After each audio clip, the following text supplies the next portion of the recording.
सुंदर मनामध्ये भरली. यांनी भाऊजींना बाहेर बिर पाठवले का काय? नाही कधीची दारच उघडत नाहीये. मामी तू हितच थांब. मामी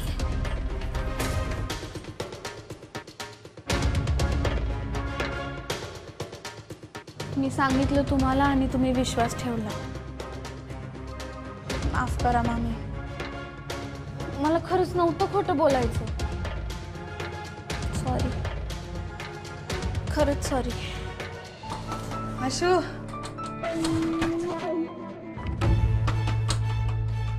हा एक मिनिट आहे.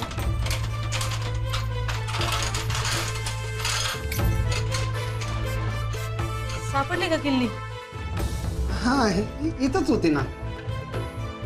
हा सांगितलं तू.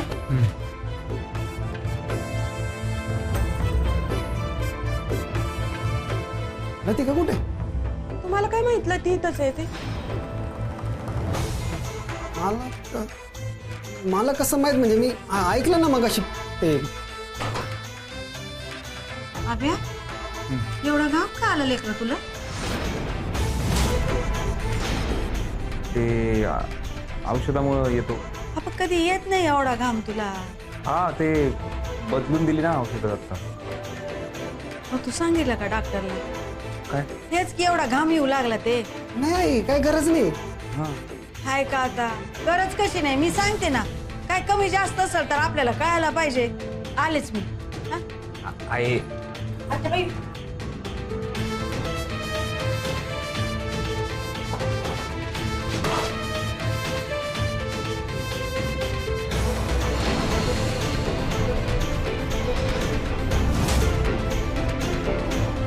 जखम अजून वाली आहे. काही नाही होणार ते. अभ्या आता एवढ्या फालतू करण्यासाठी मी नाही थांबू शकत. या डॉक्टर साहेब. दादा शू शू.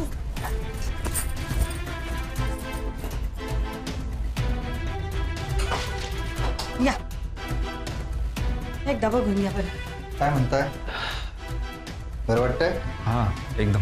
आणि हा असा घाम केव्हापासून येतोय? हे उन्हामुळं आला असेल. उकाडा वाढलाय ना सध्या. हा ना मला बी येतोय का? पांघरून घेऊन झोपलो होतो ना मी. ठीक आहे, बघूया आपण. सगळं चेक करतो मी.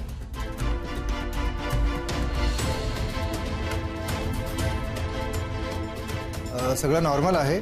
काही वाटलं तर मला सांगा. ठीक आहे, आराम करा तुम्ही आता. तेवढंच तर करतोय डॉक्टर साहेब. करा करा, आराम करा. चला.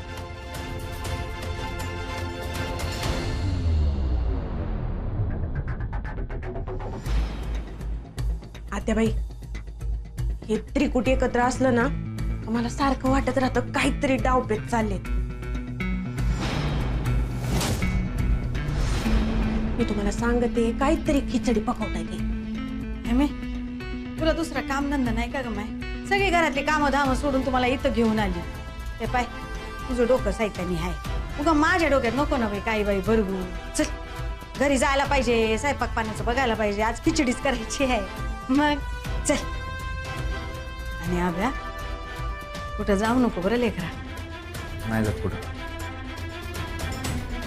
तुम्ही दोघं जरा लक्ष ठेवा त्याच्यावर. येतेच आहे रात्रीचा डबा घेऊन. चल ये मी. हा लती तिला थांबू दे इथंच. तू चल चल घे. चल चल चल चल तर. मला वाटलं संपलं सगळं आता. खोटं बोलले मी मामींची. बोलली नाही, बोलायला लावलं तुला मी. फरक आहे ना. हा पण मला नाही आवडत हे असं. मला छंदच आहे ना खोटं बोलायचा. लय आवडतं मला. अभ्या मला सवय नाहीये. त्या बिचाऱ्या भोळेपणानं विश्वास ठेवतात माझ्यावर. नाही नाही हे बरोबर नाही. लते काम कर. शर्यत झाली ना की तू आईच्या पाया पडून माफी माग. मग तर झालं. हा पण फक्त मामींचीच नाही, आप्पांचे, बापूंचे, तुमच्या सगळ्यांचे पाय धरून माफी मागणार आहे मी. नाही ती वेळ नाही येणार. म्हणजे शर्यतीनंतर मला बी तुला काहीतरी सांगायचं आहे. काय बोलू राहिले तुम्ही दोघं? मला काय बी कळेना. एकदाची होऊन जाऊ दे बाबा ती शर्यत. डोक्यावरचं ओझं उतरल. पण मनावर चढू.